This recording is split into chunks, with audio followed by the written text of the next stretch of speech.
नमस्कार दोस्तों, स्वागत है आप सभी का exam Guru tips and tricks में। मैं पेश हो गया हूं पार्ट 13 के साथ। दोस्तों, इस सीरीज में हम लोग कर रहे हैं रुक्मणी पब्लिकेशन का 3200। इसमें पूरे के पूरे प्रीवियस ईयर क्वेश्चंस पूछे गए हैं बाय सेट। आज के वीडियो में दोस्तों हम लोग कवर करने वाले हैं 241 से 260 क्वेश्चंस तक। इस वीडियो में हम पूरे के पूरे 20 क्वेश्चंस कवर करेंगे, जो आपको ये समझाएगा, जो आपको ये बतलाएगा कि क्वेश्चंस एक्चुअल में कैसे पूछे गए थे। अगर आप इनको सॉल्व कर पा रहे हैं तो बहुत अच्छी बात है, अदरवाइज प्रैक्टिस करिए, मेरे से सीखिए और जो क्वेश्चन आपके फंस रहे हैं उन सारे कॉन्सेप्ट्स को क्लियर करिए। ठीक है। सो वीडियो में आगे बढ़ने से पहले आपके लिए एक इंफॉर्मेशन।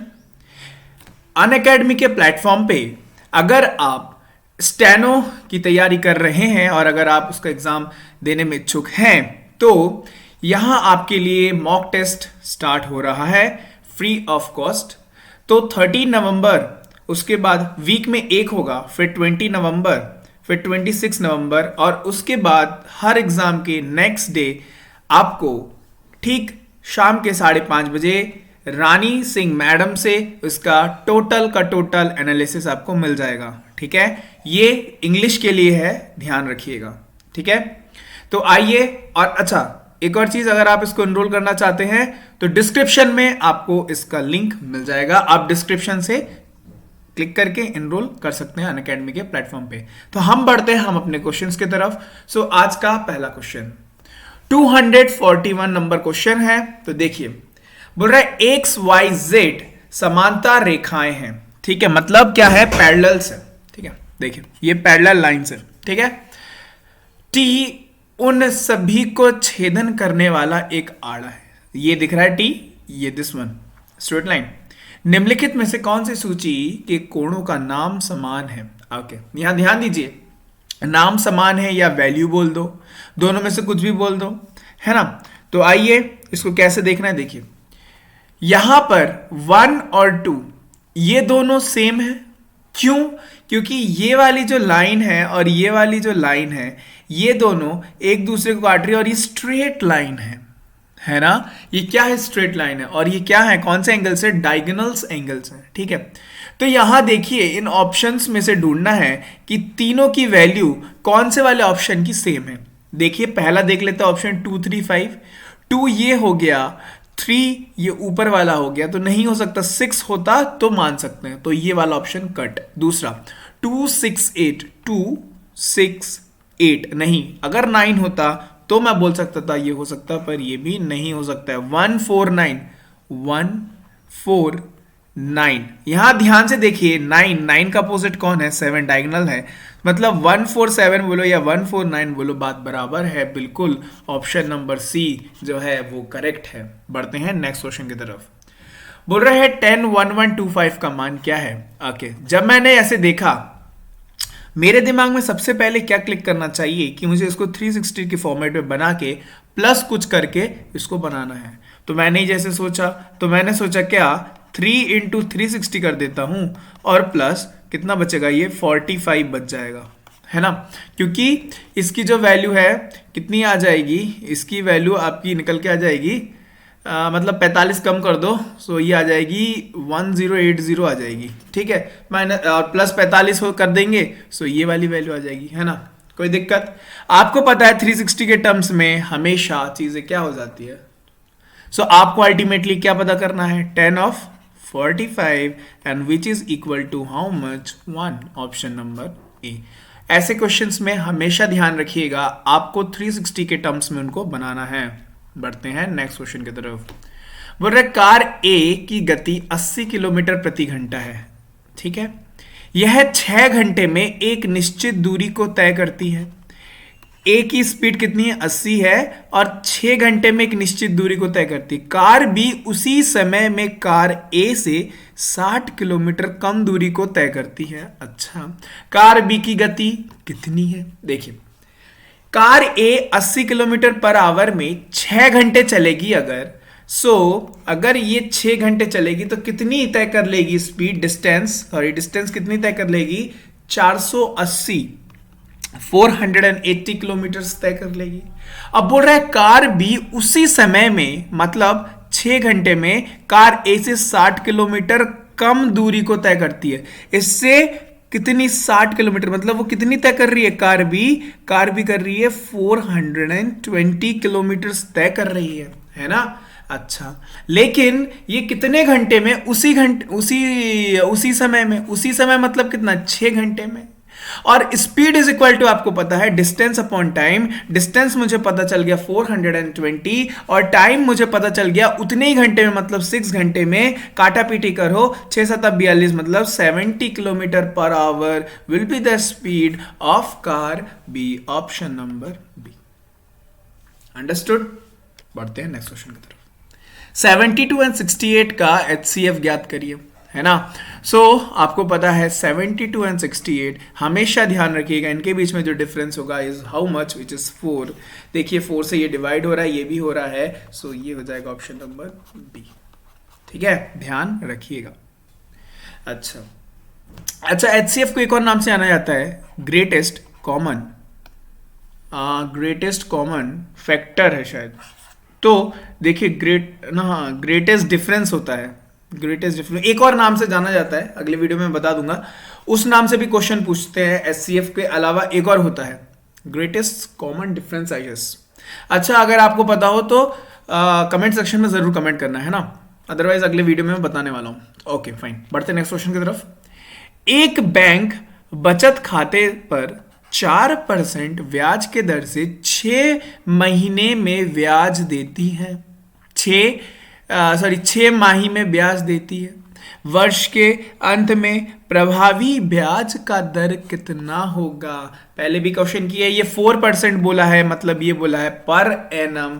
अगर मैं इसको 6 माही कर दूं तो क्या हो जाएगा, 2 और 2। और क्या करना होता है प्रभावी ब्याज का दर पता करने के लिए? इसको मुझे क्या करना होगा, इसको मुझे क्या बोलते हैं, कंपाउंड इंटरेस्ट, है ना, चक्रवर्ती ब्याज के हिसाब से करना पड़ेगा। तो मैंने जो आपको बताया है 6 माही का बोला है, इसका मतलब आपको 2 सेट करने पड़ेंगे, मतलब 6 months of first set and 6 month of second set. और आपको पता है अगर 2 वर्ष का केस हो या 2 बार का केस हो, जो भी आपका रेट होगा उसका स्क्वायर करके पॉइंट लगा देना है। मतलब 2 का स्क्वायर हो गया 4, और 100% में 4 का वैल्यू कितना होता है, 0.4, और पहले वाले में लगा देना है ऑप्शन नंबर ए। ये ट्रिक आपको पता है कि नहीं पता है? अच्छा, सपोज यहाँ पे होता 6%, तो 6 का आधा करते 3 और 3 का स्क्वायर 9, तो 0.09, और इसमें हम 6 को जोड़ देते तो 6.09 हो जाता। समझ में आया क्या कॉन्सेप्ट लगाया? चलिए पढ़ते हैं नेक्स्ट क्वेश्चन की तरफ। एक समूह में 8 बच्चे हैं, 1 दर्जन पेंसिल होने वाले पैकेट्स हैं। अच्छा, 1 दर्जन मतलब 12 पेंसिल्स हैं। प्रत्येक बच्चों को समान पेंसिल मिलने के लिए वितरण किए जाने वाले पैकेट की न्यूनतम संख्या कितनी होनी चाहिए? मतलब 8 और 12 का क्या निकाल दो, HCF निकाल दो। डिफरेंस क्या है? डिफरेंस है आपका ऑप्शन नंबर ए। एक वस्तु 20% की हानि से 2400 रुपए में बेची जाती है। 20% लाभ प्राप्त करने के लिए उसका विक्रय मूल्य क्या होना चाहिए? ध्यान दीजिएगा, इसको कितने शॉर्ट में करेंगे। 20% क्या हानि, इसका मतलब 5 से 4 हो जाना। और क्या बोल रहा है, 5 से 4 हो गया, इसका मतलब 4 की जो वैल्यू है वो कितनी है, 2400 है। इसका मतलब 6, मतलब इसकी जो कॉस्ट प्राइस होगी 6, मतलब यहाँ पे 600 है ना, तो इसकी जो कॉस्ट प्राइस होगी 600 इंटू 3 मतलब 3000 होगी। ये क्या होगी, उसकी कॉस्ट प्राइस होगी। और बोल रहा है 20% लाभ कमाना है, सो 10% ही हो गया, 2%, मतलब 20% करने के लिए 600 प्लस कर दो, which is equal to how much, 3600। जल्दी से शॉर्ट में करना है, कुछ दिमाग नहीं ज्यादा लगाना है। बढ़ते हैं नेक्स्ट क्वेश्चन की तरफ। केंद्र सरकार बाढ़ग्रस्त A, B, C 3 राज्यों को एक निश्चित राशि 2:3:4 अनुपात में देती है। यदि C को A से 400 करोड़ रुपए अधिक मिले तो B का मान, देखिए ये A है और ये C है। C को A से 400 करोड़ ज्यादा मिले, एक्स्ट्रा मिले हैं, मतलब देखे तो कितना एक्स्ट्रा है, दो। दो की वैल्यू क्या दी गई है 400 करोड़, तो एक की वैल्यू कितनी होगी 200 करोड़। किसकी पूछी है, तो बी का मान, बी का मान क्या है 3, सो 3 इंटू 200 भैया 6 वाला ऑप्शन लगा, ऑप्शन नंबर सी 600 करोड़। यदि 13,500 रुपए 2 वर्ष के लिए साधारण ब्याज, 2 वर्ष के लिए साधारण ब्याज की 12.5 दर पर जमा किए जाए तो परिपक्वता मूल्य कितना हो रहा, परिपक्वता मूल्य कितना होगा, ध्यान दीजिए। 2 वर्ष का केस है, रेट है आपका 12.5, so 12.5 plus 12.5 which is equal to how much 25%। 25% के रेट पे उसको ब्याज मिलना है, तो इसका मैं क्या कर दूं 25% और जोड़ दूंगा। तो ध्यान दीजिए इसमें तो क्या होगा 135 का 125%, ये गया 2 शून्य। अब देखिए यहां पे जब भी मैं मल्टीप्लाई करूंगा वो पूरे में से पूरा आएगा, मतलब डॉट कुछ तो आएगा नहीं, डॉट तो कुछ नहीं आएगा, है ना। इसमें देखिए 0.50 है, 0.00 है, इसका मतलब ये दोनों ऑप्शन तो कट गए, सॉरी ये और ये वाले ऑप्शन तो कट गए, क्यों, क्योंकि इसमें 0.50 है, मतलब इन दोनों में से कोई होगा। तो एक काम करूंगा मैं 135 मल्टीप्लाई बाय 125 कर दूंगा और मेरा आंसर आ जाएगा, ठीक है। So which is equal to how much, ये आ जाएगा 16875, ऑप्शन नंबर बी, है ना। आप देखिए उसको एक दूसरा तरीका भी है, ध्यान दीजिएगा।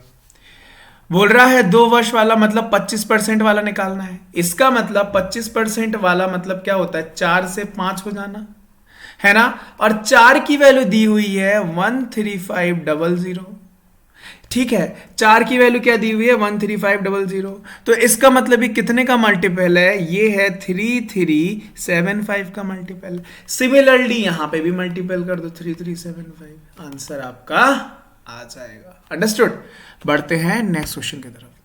बोल रहा है 2 1 2 3 5 4 7 3 5 2 4 का डाटा का रेंज, रेंज मतलब हायर माइनस लोअर, हायर क्या दिख रहा है 7 है, लोअर क्या दिख रहा है 1 है, डिफरेंस देखा कितने का है 6 का है, रेंज क्या हो गया। एक वृत्त का क्षेत्रफल 616 वर्ग मीटर है, इसका व्यास पूछ रहा है, अच्छा त्रिज्या नहीं पूछ रहा, व्यास पूछ रहा है, ठीक है बहुत बढ़िया। So the question is diameter कितना है, ओके। देखिए एक तरीके, इसको मैं दो तरीके से दिखाता हूं। ये इसका एरिया है, कितना दिया हुआ है 616, सो एरिया होता है pi r square is equal to 616, so r square will be is equal to 616 divided by 22, और ऊपर 7 चला जाएगा, ये जाएगा 11 से 2, ये जाएगा 11 से कितना 56, 5 और 56, ठीक है। और ये जाएगा कितना 28 into 7 which is equal to 196, तो आर की वैल्यू आ जाएगी 14, लेकिन डी की वैल्यू पूछा है तो ये आ जाएगी 28। अब देखिए इतना करने की कोई जरूरत नहीं है, सिंपल सा लॉजिक आप याद रखिएगा, जब भी वृत्त का केस हो तो 7 44 154, ये याद रखना, ये याद रखना। ये क्या है, ये है आपका रेडियस त्रिज्या, ये क्या है, ये आपका है सरकमफेरेंस, ठीक है। और ये क्या है, ये है आपका एरिया। एरिया में क्या होता है आर का स्क्वायर होता है, और इसमें क्या होता है, इसमें सिंपल आर होता है, और इसमें रेडियस है तो इसमें सिंपल आर होता है। तो हमेशा याद रखिएगा अगर इसका 2 गुना बोले, 3 गुना बोले, 4 गुना बोले, तो इसका क्या होगा, इसका उसके स्क्वायर में होगा। मतलब अगर यहाँ पे 2 गुना हुआ तो अगर बोला 14, अगर बोला किसी है कोई है जिसका रेडियस है 14, तो उसकी एरिया निकालो, तो यहाँ पे 154 से देखिए कितने गुना है, ये 2 गुना है, तो यहाँ पे क्या करना है 4 गुना कर देना। क्यों, क्योंकि 2 का स्क्वायर होता है, क्योंकि यहाँ पे एक सिंगल आर होता है, यहाँ पे आर का स्क्वायर होता है, मतलब समझ में आ रहा है ना, पाई आर स्क्वायर, है ना। सो यहां पर बोल दिया गया है 616, मतलब इसकी वैल्यू 614 जो है मल्टीप्लाई बाई 4।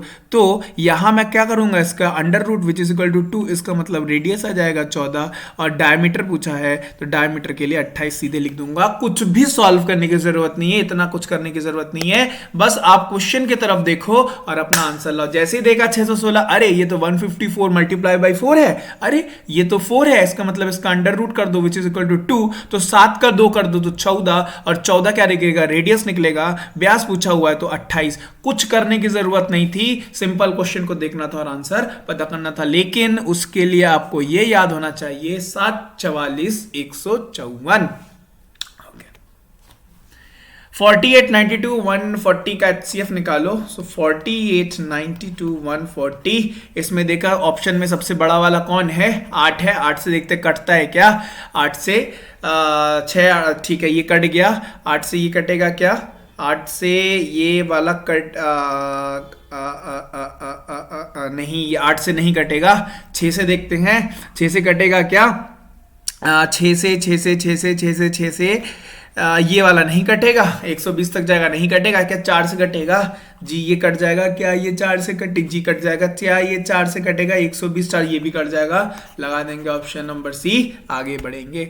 बस एक काम का 25% एक दिन में समाप्त कर सकता है।